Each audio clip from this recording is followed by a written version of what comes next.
तो आप लोग सब क्या करो, आंखें बंद करो और एक प्रार्थना करो परमेश्वर के सामने कि परमेश्वर जो कुछ हम सीखने वाले हैं उसके लिए आप हमारी बुद्धि को खोल चुके हो, हमारे मन को खोल चुके हो, हमें समझ दे चुके हो परमेश्वर कि जो कुछ हम सीखें समझें उसका पूरा लाभ हमें मिले। परमेश्वर आप हमारे मन को, बुद्धि को, समझ को खोल चुके हो परमेश्वर, ताकि आज का तेरा वचन हमारी जिंदगियों में 100 गुना फल लाए। फिर से रिसीव करो इस शब्दों को बोलकर, फिर से रिसीव करो बोल करके परमेश्वर आज तेरा वचन हमारी जिंदगी में 100 गुना फल ला चुका है। हमारी मन की आंखों को खोल चुके हो, हम आप में बढ़ चुके हैं, तेरी इच्छा में बढ़ चुके हैं। यीशु मसीह के नाम से ऐसा हो चुका है। आमेन, आमेन, हालेलुया। अभी हम सब लोग आज इकट्ठा हुए हैं फ्राइडे के दिन।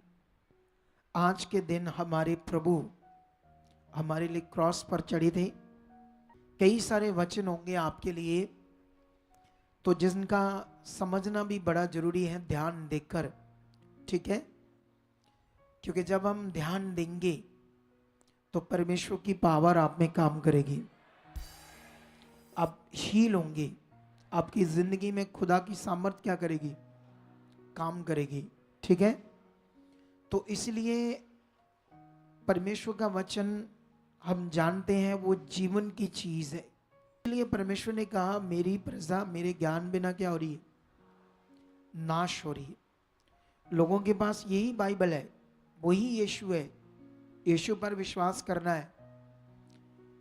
लेकिन विश्वास करना क्या है, यीशु क्या है, बाइबल क्या है, उसके साथ रिश्ता क्या है, फेथ क्या है, ये समझना दुनिया को बड़ा जरूरी है। परमेश्वर के लोगों को लेव व्यवस्था की बुक से, ठीक है?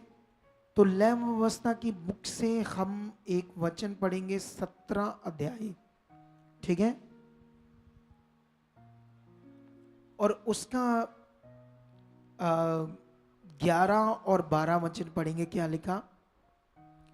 लिखा है क्योंकि शरीर का प्राण लहू में रहता है और उसको मैंने तुम लोगों को वेदी पर चढ़ाने के लिए दिया है कि तुम्हारे प्राणों के लिए प्रायश्चित किया जाए, क्योंकि प्राण के कारण लहू ही से प्रायश्चित होता है।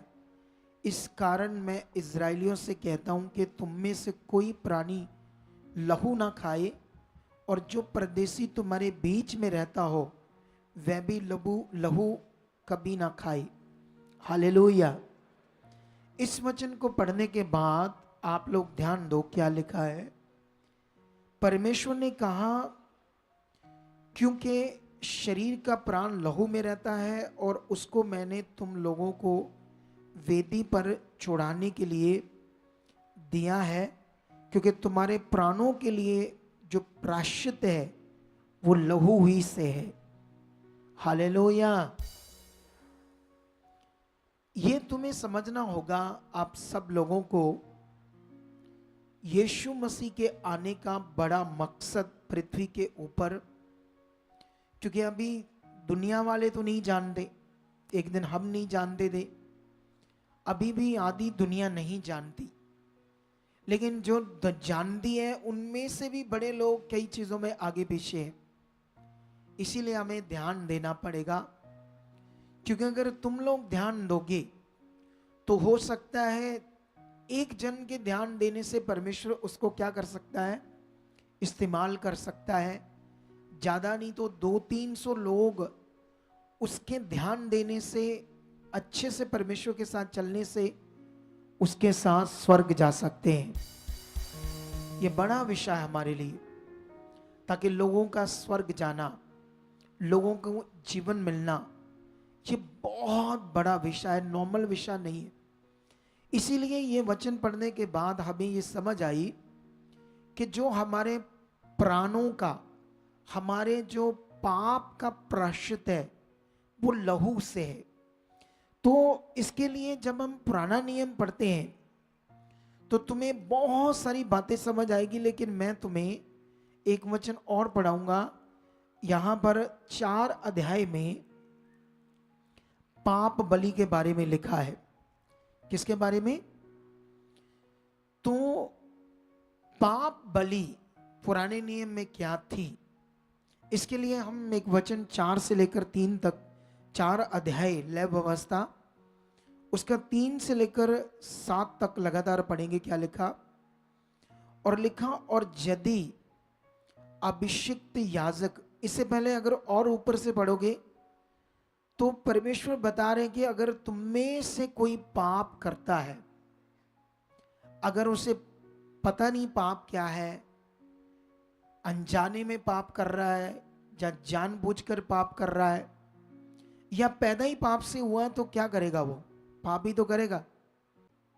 पूरी दुनिया के मनुष्यों का जन्म हुआ पाप से, लेकिन यहां पर परमेश्वर बात कर रहे हैं पाप के बारे में। उस वक्त व्यवस्था दी परमेश्वर ने मूसा के द्वारा, तो लोगों को पाप के बारे समझ नहीं थी। बाइबल में एक जगह पर लिखा, अगर व्यवस्था नहीं आती तो मैं नहीं जानता कि पाप क्या था। मुझे व्यवस्था ने बताया कि पाप क्या है। हालेलुया। कितने लोगों को यह बात समझ आ रही है आज? पुराने नियम में व्यवस्था के द्वारा पाप समझ आया, तो तुम्हें समझ आएगी पाप पाप पाप क्या है। ठीक है? तो परमेश्वर ने फिर बताया कि जब तुम ऐसे करो, पाप करो, तो उसके लिए कैसे तुम्हें पाप से प्रायश्चित करना है, तुमने उसके लिए कैसे मेरे सामने आना है, ताकि तुम उस पाप से नष्ट ना हो जाओ। हालेलुया। तो यही थोड़ा सा हम पढ़ते हैं। क्या लिखा है? 4 का 3।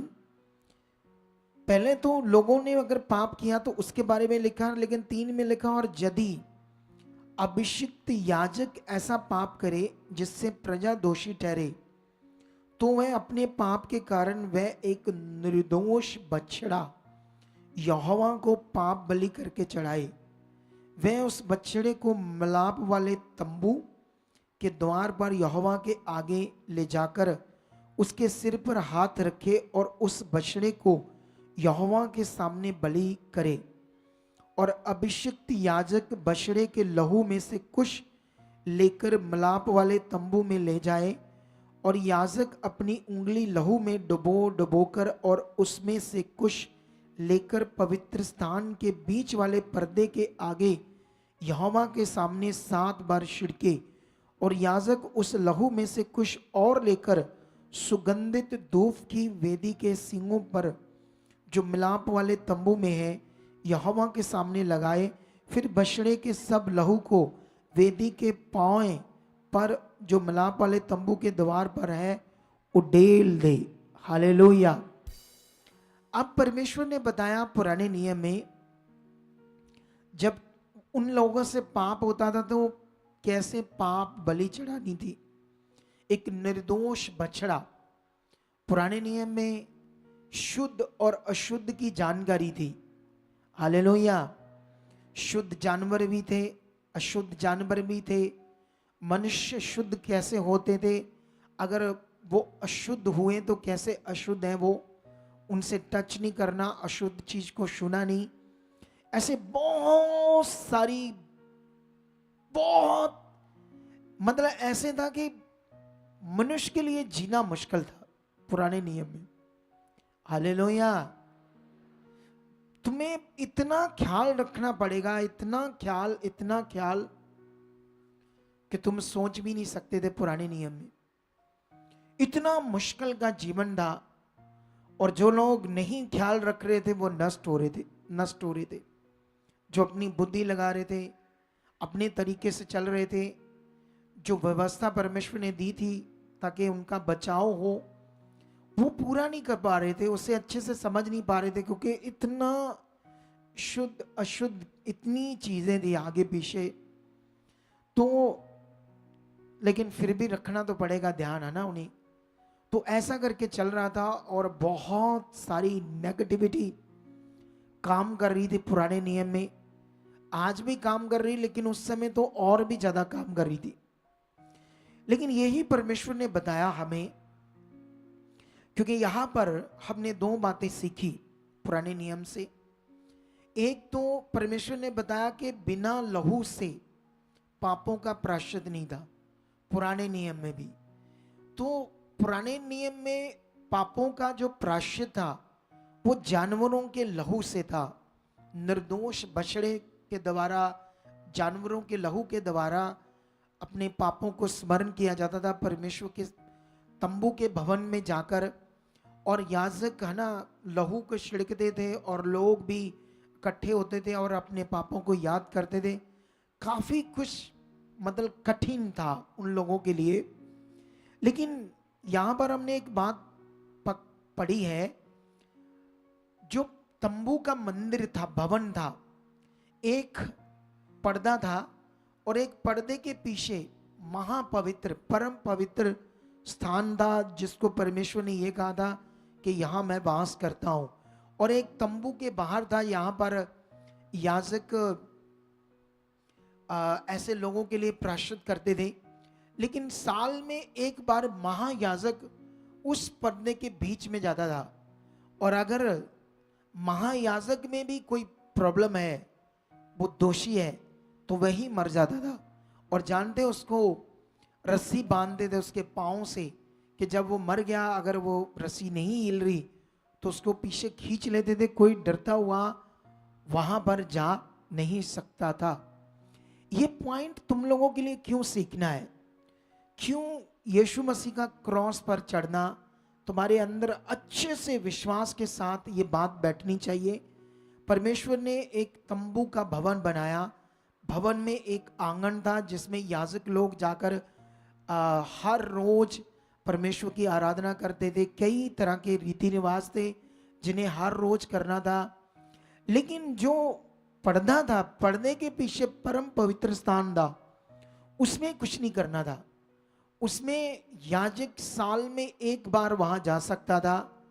इतना कठिन था वहां जाना महायाजक के लिए भी, क्योंकि मनुष्य पापी था। पाप की वजह से, पाप पृथ्वी पर एक बड़ी संगीन प्रॉब्लम थी इंसान के लिए। इतना बुरा हाल था पाप के कारण मनुष्य के लिए, कि मनुष्य के लिए सांस लेना, कुछ भी करना बड़ा कठिन हो चुका था उस पाप के जीवन की वजह से। लेकिन उसके लिए जो सॉल्यूशन था वो बड़ा कठिन था, अकॉर्डिंग टू पुराना नियम। कितने लोगों को आज बात समझ आ रही है? हालेलुया। लेकिन इसको समझने के बाद मैं तुम्हें इब्रानियों में लेकर जाता हूं। इब्रानियों में एक विषय हमें समझना है आज, वो था यीशु मसीह का आना और यीशु मसीह का क्रॉस पर चढ़ना। ये बहुत बड़ा विषय है कलीसिया आप लोगों के लिए, ठीक है? तो मैं चाहता हूं इसको मैं जल्दी जल्दी से इब्रानियों से चैप्टर 9 तुम्हें यहां से कुछ बातें सिखाऊं परमेश्वर के वचन से। तो सबसे पहले हम एक वचन पढ़ेंगे, इब्रानियों 9 का 1। उस पहली वाचा में भी सेवा के नियम थे और ऐसा पवित्र स्थान था जो इस जगत का था, पृथ्वी का था। ये सीख लो आप लोग। वैसे मैं ये सारा नहीं तुम्हें पढ़ाने वाला, तुम्हें इब्रानियों की पूरी बुक पढ़नी होगी। ये गुड फ्राइडे के साथ बड़ी जबरदस्त रिलेटेड है ये बुक, पूरी की पूरी। और भी बहुत कुछ है, लेकिन आज हम शॉर्ट समझेंगे, क्योंकि हमारे पास इतना टाइम तो नहीं है कि हम बहुत लंबा बैठ सके या लंबा पढ़ सके या सीख सके, ठीक है? फिर से पढ़ते 9 का 1। उस पहली वाचा में भी सेवा के नियम थे और ऐसा पवित्र स्थान था जो इस जगत का था। और अब हम इसको 6 से पढ़ेंगे। अगर 2 भी पढ़ते हैं तो लिखा, क्योंकि एक तंबू बनाया गया, पहले तंबू में दीवट और कई चीजें थी ऐसा करके। लेकिन 6 से पढ़ते क्या लिखा है, ये वस्तुएं इस रीति से तैयार हो चुकी, उस पहले तंबू में याजक हर समय प्रवेश करके सेवा के कार्य संपन्न करते हैं, पर दूसरे में केवल बिना लहू लिए नहीं जाता, जिसे वह अपने लिए और लोगों की भूल चूक के लिए चढ़ाता था। इससे पवित्र आत्मा यही दिखाता है कि जब तक पहला तंबू खड़ा है तब तक पवित्र स्थान का मार्ग प्रकट नहीं हुआ। ये तंबू वर्तमान समय के लिए एक दृष्टांत है जिसमें ऐसी भेंट और बलिदान चढ़ाए जाते हैं जिनसे आराधना करने वाले के विवेक सिद्ध नहीं हो सकते, क्योंकि वह केवल खाने पीने की वस्तुओं और भांति भांति की स्नान विधि के आधार पर शारीरिक नियम है जो सुधार के समय तक के लिए नियुक्त किए गए हैं। हालेलुया। इस वचन को आप लोगों ने सीखा ना कि पुराने नियम में जितने भी शारीरिक रीति रिवाज थे परमेश्वर ने बता दिया वो सुधार के समय तक के लिए थे। वो हमारे लिए जीवन की चीज नहीं थी, वो मनुष्य के लिए सॉल्यूशन नहीं था, लेकिन उससे ये हो सकता था कि उनको करके आपका कर्मों से न्याय हो रहा था। किससे? अगर आपने उनको किया है तो जो जो आपने किया उसके हिसाब से आपका न्याय होगा और आप बचाए जाओगे।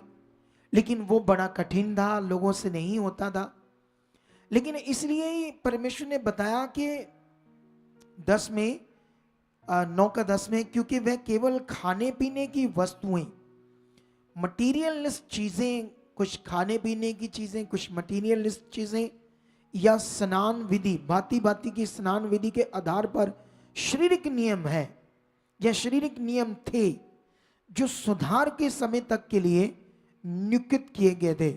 लेकिन अब हम 11 से पढ़ते हैं लगातार, क्या लिखा है।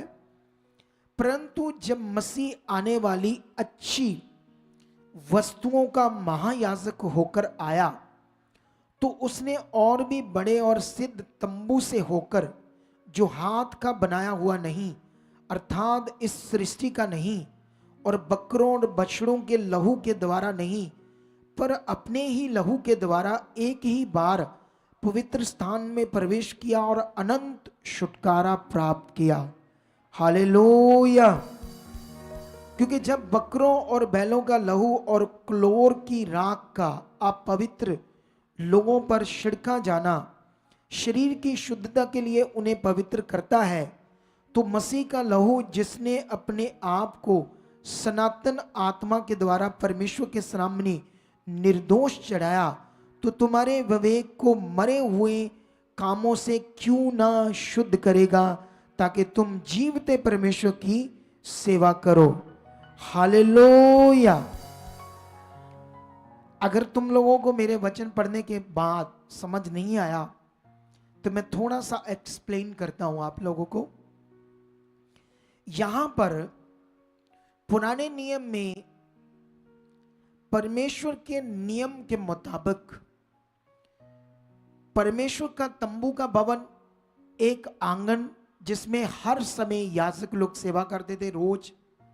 लेकिन साल में पर्दे के पीछे पर्दा क्या था, पर्दा क्यों भवन में था, अगर तुम आगे आगे पढ़ोगे और भी डीपली इस बात को समझोगे तो मैं तुम्हें ये क्लैरिटी देता हूं। अभी कुछ मिनटों के बाद पर्दे के बारे में थोड़ा सा इसको समझा देता हूं मैं। पर्दा और उस तंबू का भवन, ठीक है, लेकिन वहां पर याजक लोग हर साल लहू लेकर मनुष्यों की भूल चूक जो भी उन्होंने पाप किए थे सबको अपने पापों को याद रखकर परमेश्वर के सामने प्रायश्चित करना था, और जिससे उनका भला होता था, वो नाश होने से बचते थे। मतलब शारीरिक मौत जो उनको डेथ होनी थी बॉडी में, रोगों से, बीमारियों से, नेगेटिविटी के कारण या उस पाप के कारण, है ना, जो वो लोग करते थे। लेकिन उनका बचाव होता था शारीरिक रीतियों को करके। ऐसे करके परमेश्वर ने एक टाइम के लिए ऐसा ठहराया था, ठीक है। लेकिन वो लोग उस रीतियों को कर नहीं पाते थे। आप जब पुराना नियम पढ़ोगे तो लाखों लोग नष्ट हो गए, क्योंकि वो शरीर में थे, उनके ब्लड में पाप था, तो नेगेटिविटी उनको डाइवर्ट कर देती थी। जैसे आज भी कई लोग नहीं समझ पा रहे परमेश्वर के राज्य को, यीशु मसीह के आने को अच्छे से कई लोगों को पता नहीं, बुद्धि लगाते हैं तो नेगेटिविटी उन्हें क्या करती है, डाइवर्ट करती है, आगे पीछे कर देती है। आज भी ये हो रहा है।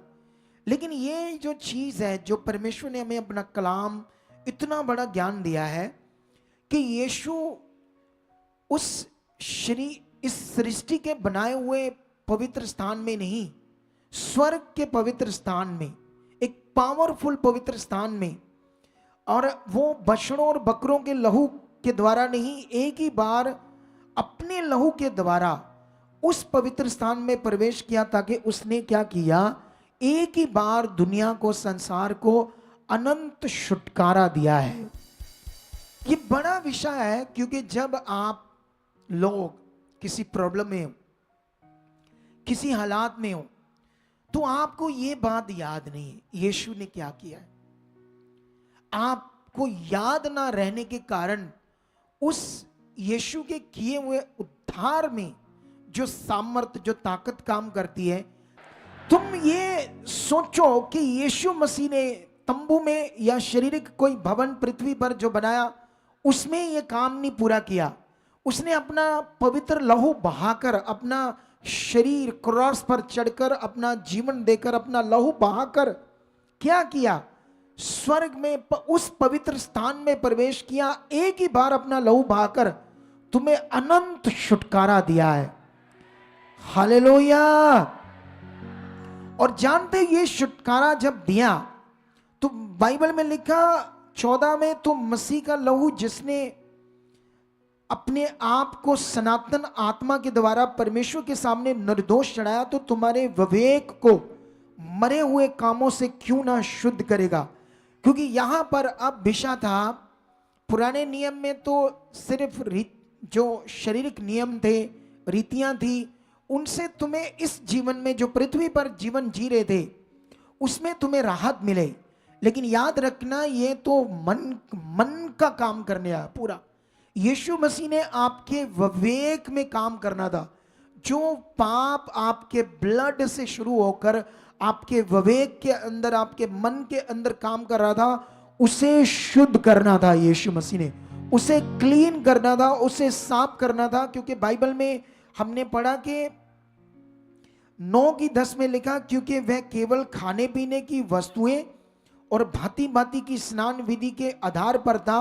शारीरिक नियम थे जो सुधार के समय तक लिए थे। लेकिन ऊपर थोड़ा सा लिखा है, ऐसे लिखा 9 में, ये तंबू वर्तमान समय के लिए एक दृष्टांत है, जिसमें ऐसी भेंट और बलिदान चढ़ाए जाते हैं जिससे आराधना करने वालों के विवेक सिद्ध नहीं हो सकते थे। बाइबल में लिखा, वो नियम उनके विवेक को सिद्ध नहीं कर रहा था, उनके मनों में वो सिद्धता नहीं आ रही थी। वो करने के बावजूद भी वो लोग कंटिन्यू अपने आप को फील करते थे, हम पापी हैं, हम पापी हैं। जैसे आज भी चर्चेस में जाओ, अदर चर्चेस में, तो वो लोग भी प्रार्थना करते, प्रभु मैं पापी हूं, प्रभु मैं पापी हूं। ये जो पास्टर जी यहां आए आज गवाही दे रहे, इनसे पूछो, ये भी ऐसे करते थे। ये अच्छा फील करते थे अपने आप को कह करके मैं पापी हूं, क्योंकि उनका जो विवेक है, उन्हें परस्पर लगातार ये सोच में रहता था कि तुम पापी हो, यीशु पाप के लिए मरा पर तू पापी है। उनके अंदर कभी विश्वास नहीं आया मैं अब पवित्र हूं, मैं अब शुद्ध हूं, मैं अब बचाया गया हूं। इसीलिए इस मिनिस्ट्री में हम पॉजिटिव प्रार्थना और उस परमेश्वर के राज्य की बातों को प्रचार कर रहे हैं, जो लोगों को बड़ा जरूरी है अच्छे से समझना। अगर ये बातें तुम्हारे अंदर बिल्कुल सेट बैठ गई अच्छे से, तुम बहुत दुनिया में आगे जाओगे। और ये मैं कहानी नहीं बोल रहा कि तुम दुनिया में आगे नहीं जाओगे, तुम जाओगे।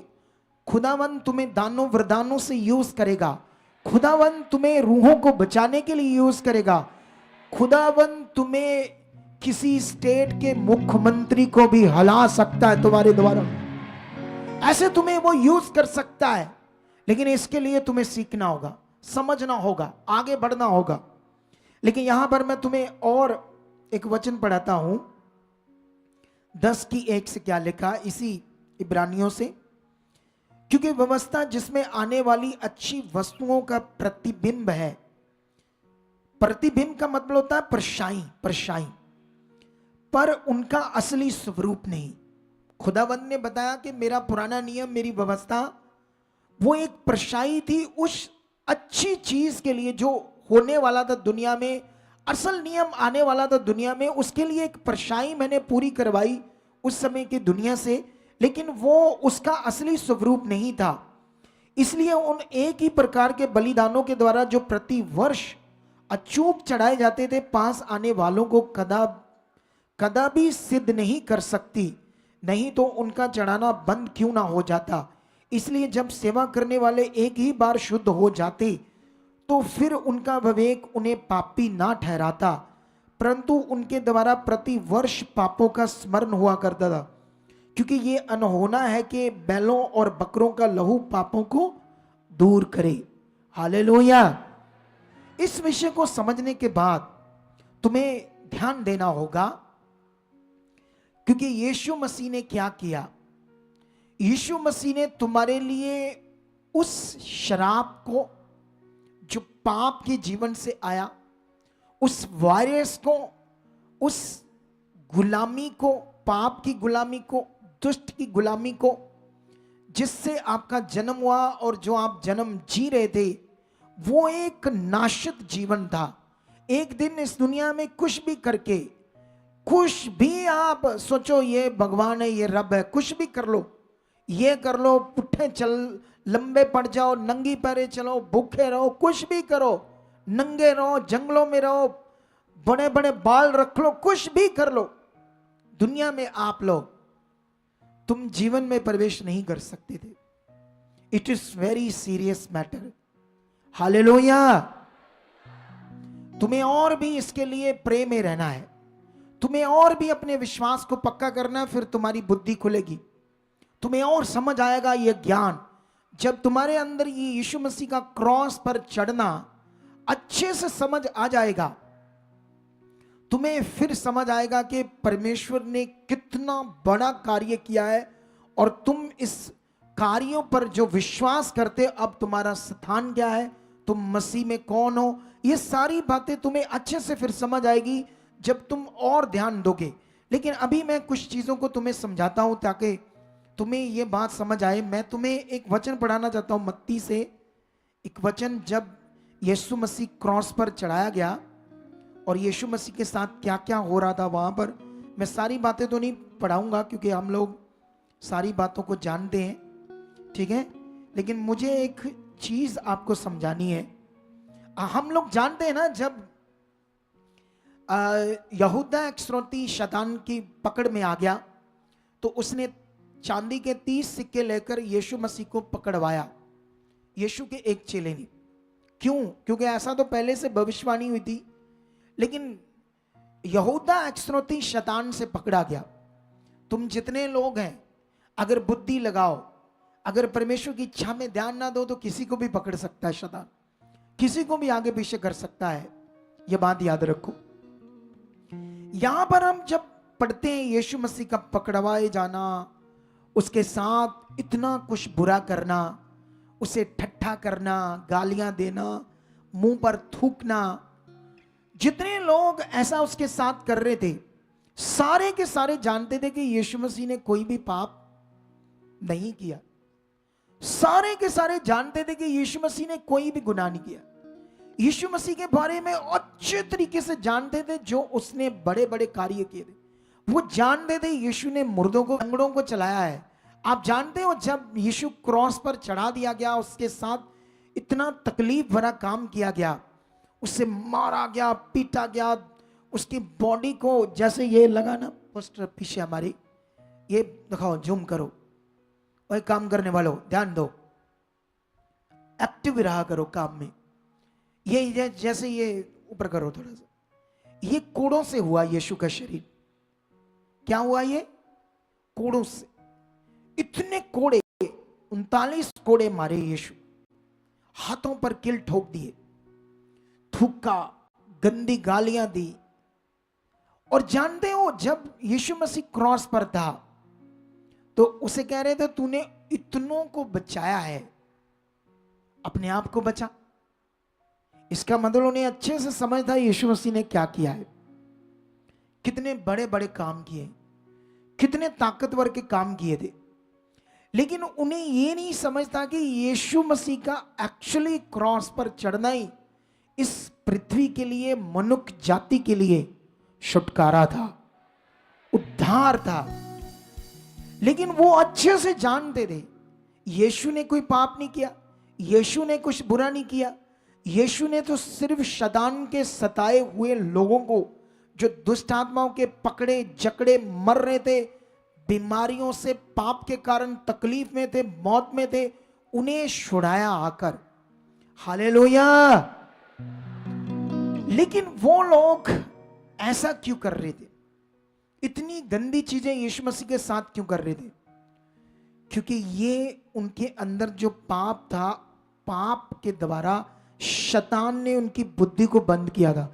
शैतान यीशु मसीह के विरोध में उन्हें यूज कर रहा था। जैसे आज दुनिया में अगर आप यीशु मसीह के लिए जी रहे हो, अगर आपको लोग कुछ कहें, गालियां दे, मारे, तो ये सीख लेना वो किसके पकड़े हुए लोग हैं, कौन उनको यूज कर रहा है आपके विरोध के लिए?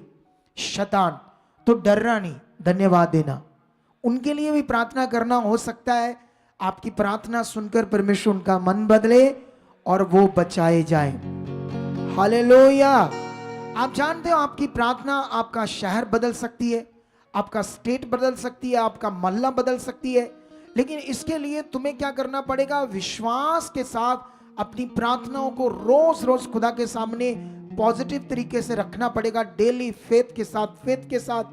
क्योंकि ये चीजें तो लिखी है, ये तो होनी है, विरोध होना है, लोगों ने यीशु मसीह को बुरा भला कहना है, क्योंकि पाप के गुलाम है वो, और दुष्ट उन्हें यूज करेगा, शैतान उन्हें यूज करेगा।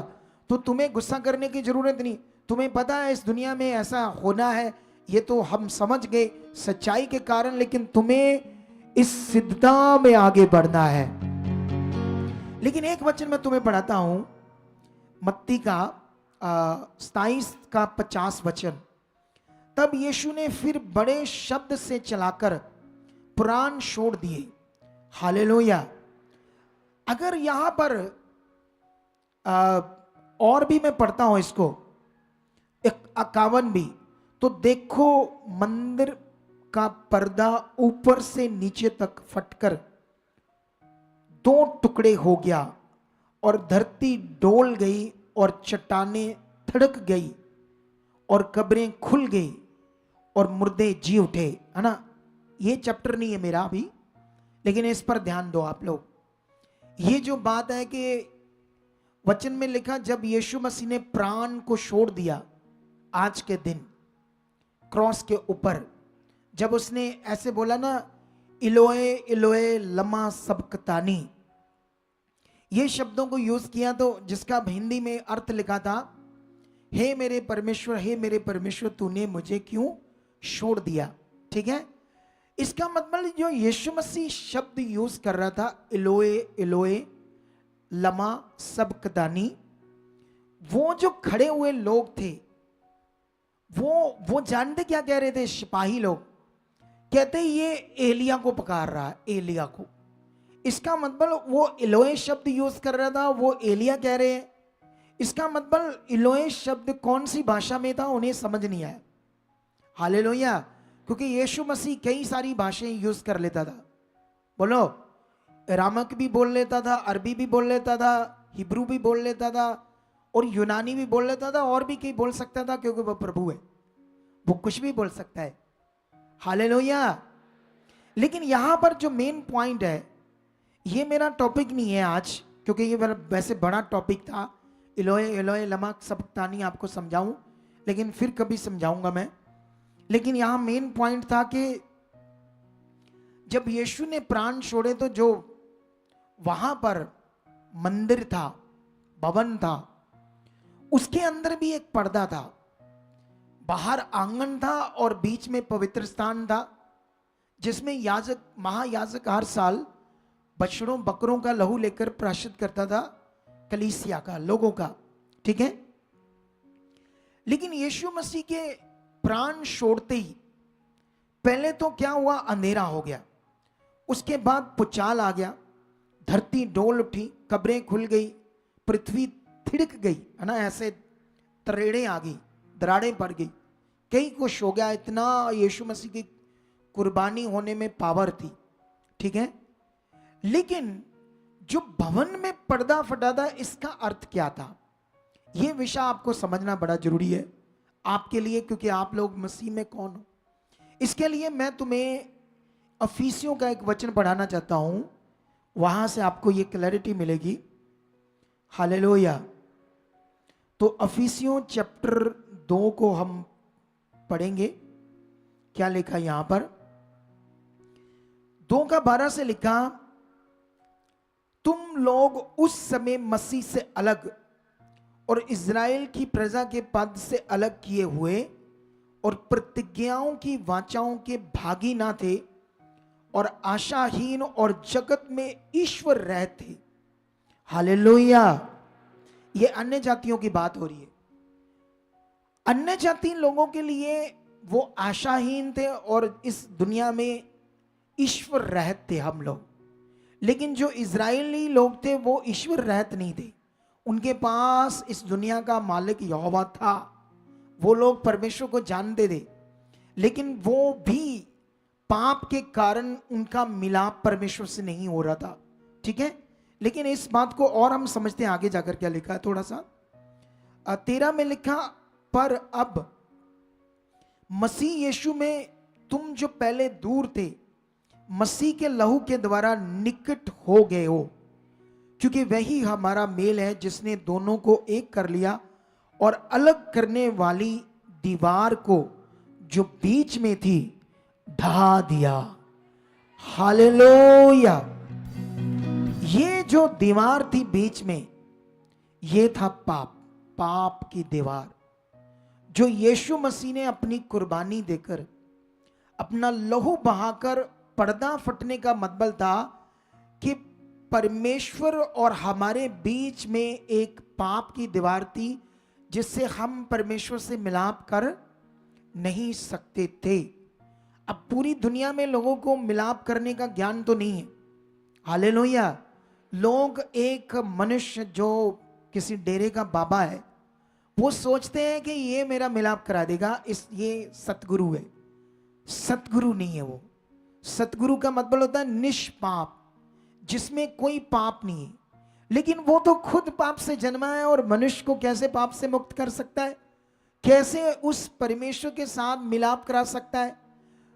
रीति रिवाज जो डेरों में बने लोगों ने बनाए हैं वो रीति रिवाज है, वो कोई इधर रीति है, कोई उधर रीति, इधर रीति है। जैसे पुराने नियम में रीति रिवाज थे, शारीरिक रीतियों के आधार पर शारीरिक नियम थे, ऐसे ही दुनिया में इंसानों ने बनाए हैं।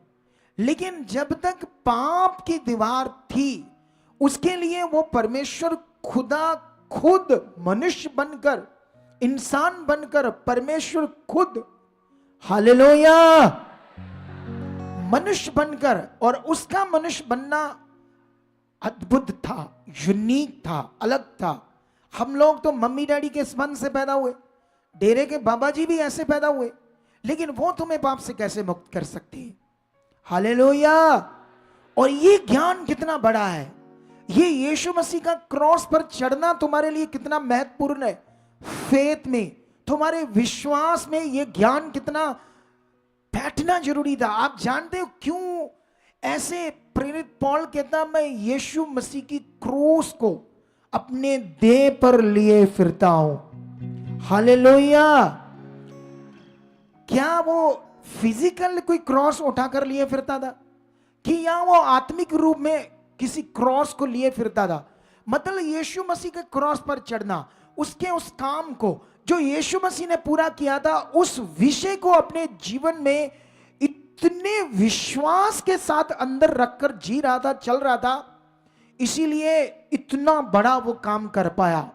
हम लोग आते हैं जाते हैं, हमें इतनी समझ नहीं ये क्या है यीशु मसीह का क्रॉस पर चढ़ना, हमें इतनी अच्छे से समझ नहीं है, तो इसलिए हम शरीर में चले जाते हैं, यहां पर भाई बहनों से अपने परिवार में इसीलिए शारीरिकता में रहते हैं और लड़ते हैं। इधर जो हमारी टीम है उनके बीच में छोटी छोटी चीजें आगे पीछे होती है। वाई? क्यों होती है? क्योंकि उनको यीशु मसीह का क्रॉस पर चढ़ना, उसका लहू बहाना, हमें छुड़ाना, ये अच्छे से पता ही नहीं, अच्छे से उनके दिमाग में ये बात सेट ही नहीं। इसीलिए वो कहता है मैं उसके क्रॉस को अपने देह पर लिए हुए चलता हूं। मतलब फिजिकल रूप में नहीं था वो, उस बात को जो यीशु मसीह ने उस काम को पूरा किया था, उस विषय को वो लिए फिरता था। तुम जानते हो, अगर यीशु मसीह क्रॉस पर नहीं चढ़ता, अगर यीशु मसीह अपना जीवन नहीं देता, अपना पवित्र शरीर, अपना पवित्र लहू नहीं बहाता, तो सोचो हमारा क्या होता। क्या हम जीवन में प्रवेश कर पाते? क्या हम परमेश्वर से मिलाप कर पाते?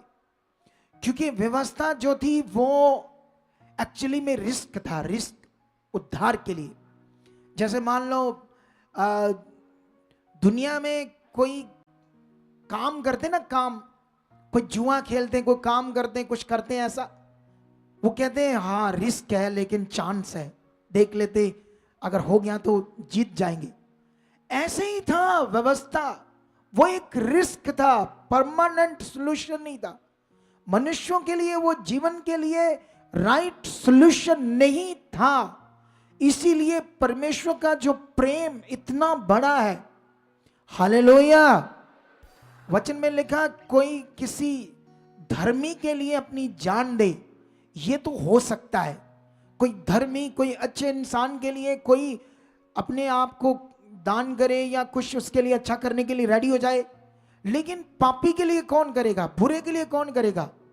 लेकिन बाइबल में लिखा परमेश्वर ने अपने प्रेम की भलाई को इस रीति से प्रकट किया, जब हम पापी ही थे, पाप के वश में थे, पाप कर रहे थे, हम यीशु के, परमेश्वर के विरोध में थे या नहीं? बताओ, बोलो। आप में से कोई ऐसा बंदा नहीं है जो यीशु मसीह के विरोध में नहीं था, जो इस सच्चाई के विरोध में नहीं था या नहीं? हम सब लोग इस आप काम करना था, इसीलिए हम यीशु मसीह में अच्छा फील नहीं करना, मतलब इधर आना अच्छा फील नहीं करना चाहते थे, क्योंकि पाप की वजह से। इस दुनिया के लोगों के लिए भी ये सेम बात है। लेकिन अभी इस विषय को हम समझ गए कि जो बीच में जो दीवार थी उसको यीशु मसीह ने ढा दिया और हमारा मेल करा दिया। पर्दा फटने का मतलब वो दीवार थी याजक के, उन लोगों के बीच में, वो परमेश्वर के सामने नहीं जा सकते थे। लेकिन अब परमेश्वर कहते हैं मसीह के कारण, एक वचन पढ़ता हूं अफिसियों में मैं तुम्हारे लिए, 1:4 में लिखा, जैसा उसने, मतलब परमेश्वर ने हमें जगत की उत्पत्ति से यीशु में चुन लिया कि हम उसके निकट पवित्र और निर्दोष हो। निकट शब्द को लिखा सामने। अब यीशु के कारण हम परमेश्वर के सामने क्या है? पवित्र और निर्दोष। इसके लिए तुमने तो कुछ भी नहीं किया। बोलो, कौन से पापों का प्रायश्चित तुमने किया? कौन सा बड़ा कुछ तुमने बलिदान दिया? कुछ भी नहीं। हमने तो सिर्फ मन फिरा। और जो यीशु मसीह ने हमारे लिए इतना कठिन काम किया, इतनी तकलीफ भरी मौत को उसने हमारे लिया, हमारी मौत, हमारी सजा को अपने ऊपर लिया, हमने उस विषय को, उस बात को क्या किया? विश्वास किया। हालेलुया। तुम्हें समझ आई कि नहीं आई? यीशु मसीह का क्रॉस पर चढ़ना कितना कीमती था, कितना बहुमूल्य था, कितना कीमती था। क्या तुम्हारे जीवन में ये बात कंटिन्यू चल रही है? क्या तुम्हारे जीवन में इस विषय के लिए, अगर तुम्हारे जीवन में ये अच्छे से बात बैठी है, इस विषय को तुम भी यीशु मसीह की क्रॉस को अपने देह में लिए फिरते हो, मतलब उस जो उसने पूरा किया है काम, आपको पाप से छुड़ाने का, आपको धर्मी ठहराने का, आपको पवित्र ठहराने का, आपको उस जो पाप का जीवन, गंदा जीवन, शारीरिक जीवन जो हमारे अंदर काम कर रहा था, अगर हम फेथ करेंगे, ध्यान देंगे, अपना मन लगाएंगे इस विषय में, तो आपके लिए एक सहायक अवेलेबल है। वो है पवित्र आत्मा, जो आपके विवेक में काम करेगा, आपके मन में काम करेगा ताकि तुम पाप के वश में ना रहो। इसके लिए मैं एक वचन पढ़ना चाहता हूं तुम्हारे लिए, रोमियो से। यह बात क्यों लिखी गई है हमारे लिए? अगर हम रोमियो में पढ़ते हैं तो ऐसा लिखा है, बहुत सारी बातें लिखी, लेकिन मैं इसे 8 का 9 से पढ़ता हूं। परंतु जबकि परमेश्वर का आत्मा तुम में बसता है तो तुम शारीरिक दशा में नहीं परंतु आत्मिक दशा में हो। यदि किसी में मसीह का आत्मा नहीं तो वह उसका जन नहीं। यदि मसीह तुम में है तो देह पाप के कारण मरी हुई है परंतु आत्मा धर्म के कारण जीवित है। यदि उसी का आत्मा जिसने यीशु को मरे हुओं में से जलाया तुम में बसा हुआ है तो जिसने मसीह को मरे हुओं में से जलाया वह तुम्हारी नश्वर देहों को भी अपने आत्मा के द्वारा जो तुम में बसा हुआ है जलाएगा। 12 में लिखा, इसलिए हे भाइयों हम शरीर के कर्जदार नहीं कि शरीर के अनुसार दिन काटें, क्योंकि यदि तुम शरीर के अनुसार दिन काटोगे तो मरोगे, और यदि आत्मा से देह की क्रियाओं को मारोगे तो जीवित रहोगे। इसलिए जितने लोग परमेश्वर, है ना, तो ये बात आप सीख लो। हालेलुया। इस बड़े विषय को एक ये भी, और इस एक और वचन है 6:12, इसलिए पाप तुम्हारे नश्वर शरीर में राज्य ना करे कि तुम उसकी लालसाओं के अधीन ना रहो, और ना अपने अंगों को अधर्म के हथियार होने के लिए पाप को सौंपो। आपका हाथ एक अंग है, यहां पर लिखा अपने अंगों को पाप के हथियार होने के लिए, अधर्म के हथियार होने के लिए पाप को मत सौंपो। तुम जगत में ज्योति हो, दूसरों के लिए उजाला हो। वचन में लिखा जिसकी आंख निर्मल है उसका सारा शरीर निर्मल होगा। जब तुम ये विश्वास में चलोगे, आत्मा काम करेगा, तुम निर्मल होते जाओगे। तुम्हारा शरीर अंश अंश करके, तुम्हारी सोच, तुम्हारा जीवन अंश अंश करके निर्मल, पवित्र, पाक बनता जाएगा। तुम्हें पाप से नफरत होगी, तुम्हें गंदी बातों से नफरत होगी, तुम शरीर की बातों सुन नहीं पाओगे। इतना ताकतवर ये विषय है आपके लिए। जब तुम फेथ करते हो, जब तुम अंगीकार करते हो, जब तुम अपने आप को परमेश्वर के सामने लेकर जाते हो, जब तुम्हारे सामने शरीर की चीजें, गलत चीजें हैं, उनको आप रोज रोज अंगीकार करते, परमेश्वर ये मेरे लिए नहीं, ये बातें, ये गंदे विचार, ये गंदी बातें, ये व्यभिचार की सोचें, ये बातें हट चुकी है, ये सुनाम से, अगर तुम ये बोल रहे हो इसका प्रभाव है आत्मिक। ये नॉर्मल नहीं है, तुम्हारा यहां बैठना नॉर्मल नहीं है, तुम्हारे ऊपर ग्रेस काम करेगी। कई बार तुम्हें फील नहीं होगी कि मुझे ग्रेस काम नहीं कर रही, या तुम्हें फील होगा उतना मुझे ग्रेस टच नहीं कर रही, लेकिन ये है, ये काम करेगी, ये 100% श्योर है कि ये काम करेगी।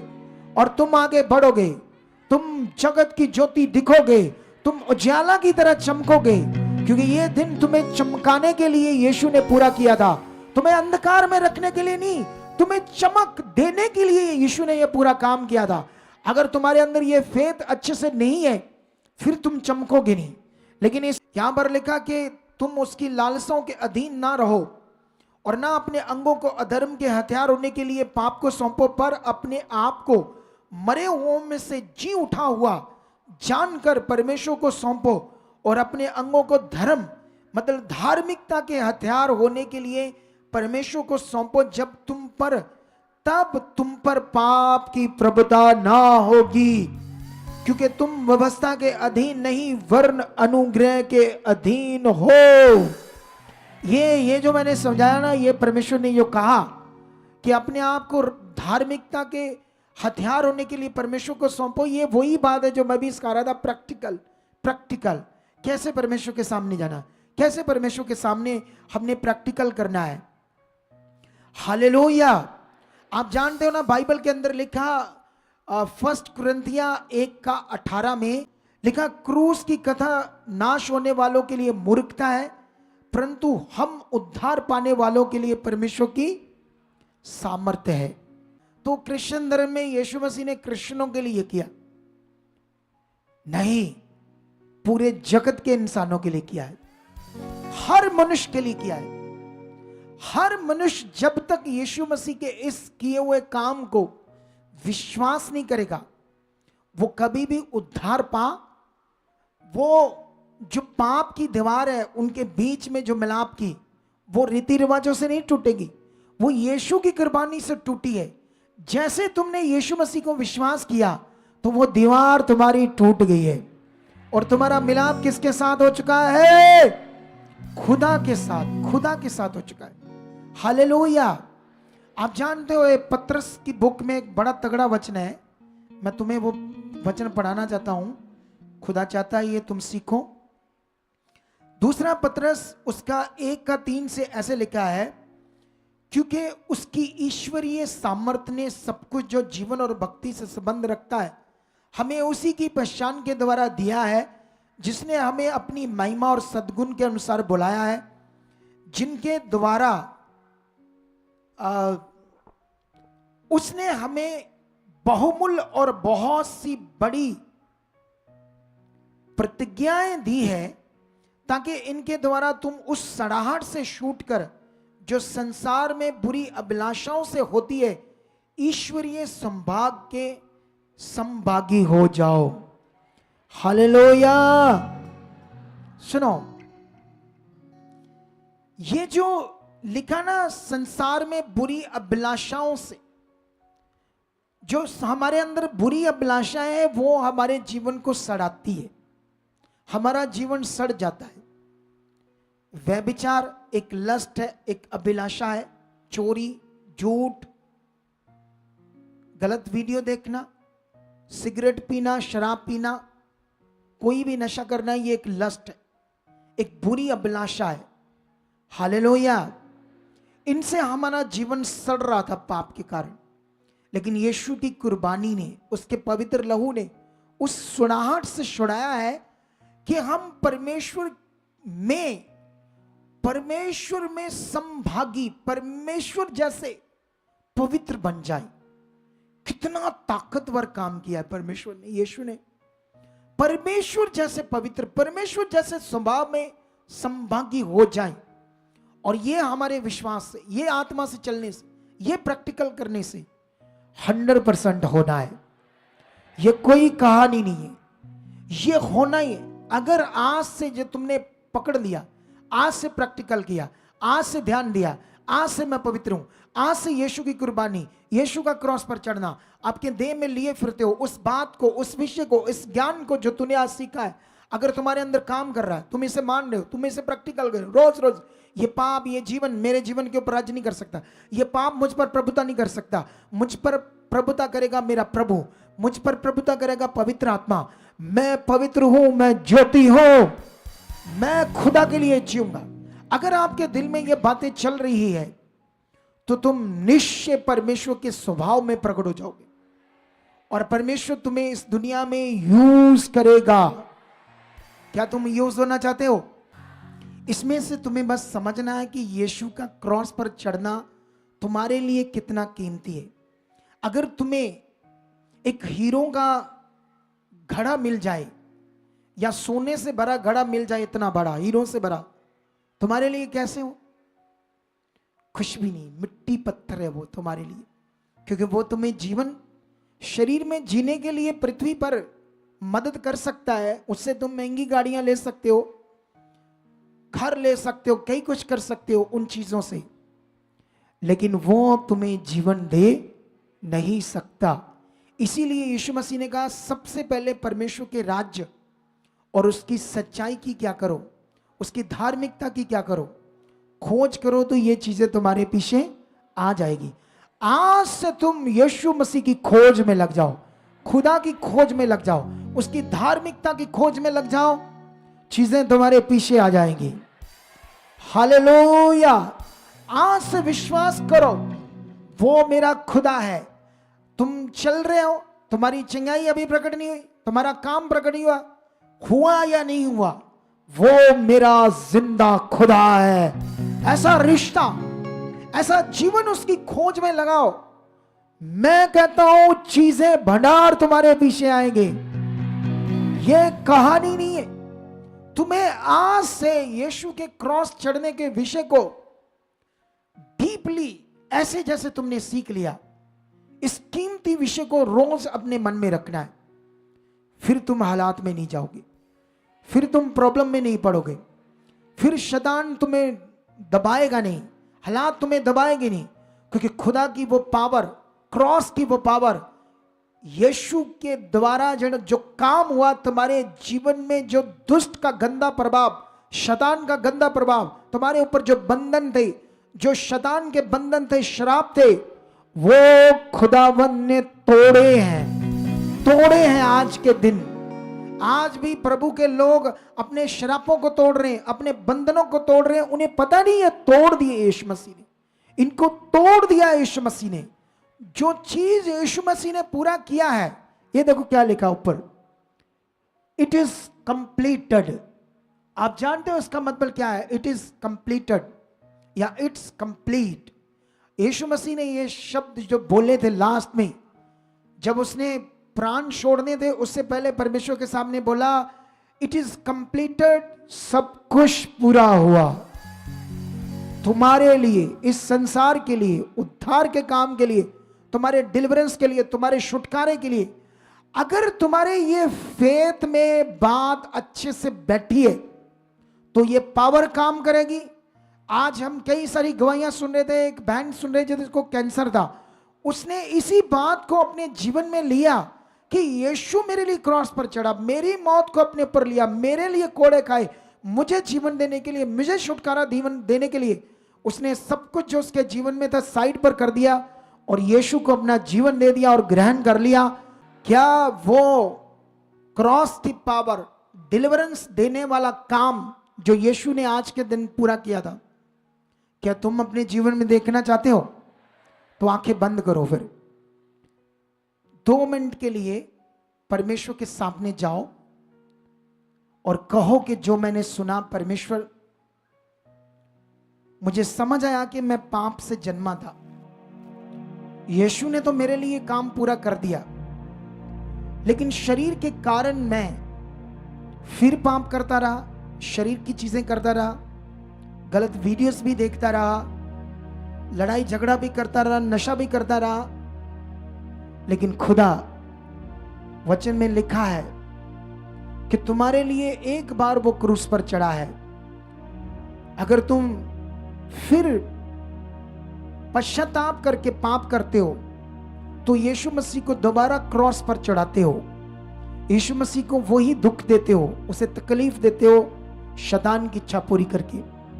आज पश्चाताप करो कि परमेश्वर, आज के बाद मैं कोई गुनाह, कोई शरीर का काम कुछ नहीं करूंगा, मुझे छू, इस पवित्र दिन वाले दिन मुझे छू, मुझे बदल, मेरे जीवन से पाप को दूर कर, मेरे जीवन से वो गंदी बातों को दूर कर जो शैतान मेरे मन में डालता है, वो गंदी बातें जो मुझे श्रापित करेगी, वो गंदी चीजें जो जिसके लिए पवित्र लहू बहाया गया, अगर ये उन लोगों के लिए है जो ऐसी चीजों में चलते हैं, ये उन लोगों के लिए है जो शरीर में बार बार गलत चीजें करते हैं, जानते भी ये गलत है, जानते भी ये गुनाह है, जानते भी ये पाप है, जानते भी हैं कि इसके द्वारा मेरा नुकसान होगा, लेकिन शरीर के कारण नेगेटिविटी बार बार उन्हें आगे पीछे करती है।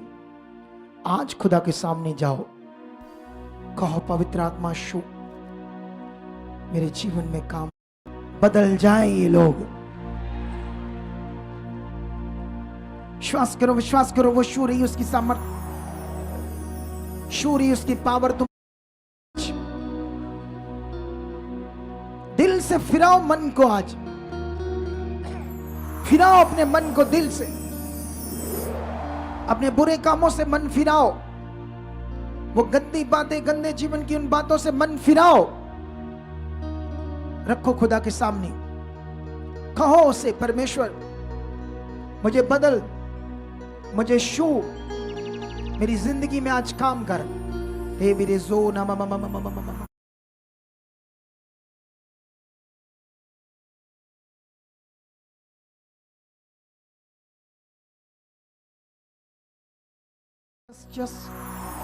उसकी पावर तुम्हें बदल रही है, तुम्हें छू रही है। आज का वो पवित्र दिन जो तुम्हारे विवेक को शुद्ध कर रहा है, तुम्हारे मनों के विवेक को शुद्ध कर रही है। तुम बदल रहे हो, तुम हील हो रहे हो। आज वो डिलीवरेंस का दिन था जो 2024 साल पहले यीशु मसीह ने पूरा किया, और इसी वक्त तुम्हारी चंगाई हो रही है, इसी वक्त तुम्हारे बंद रास्ते खुल रहे हैं। शैतान का गंदा प्रभाव, जकड़न जो तुम्हारे जीवन के ऊपर बनी हुई थी, वो टूट रही है, वो टूट रही है, वो सामर्थ्य से टूट रही है। यस खुदा, खुदा, खुदा, ये तेरे लोग हैं।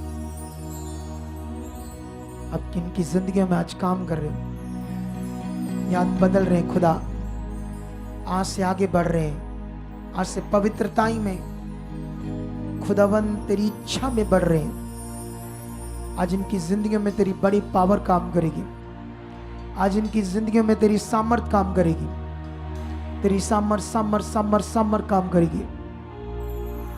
ओ शोर हालेलुया।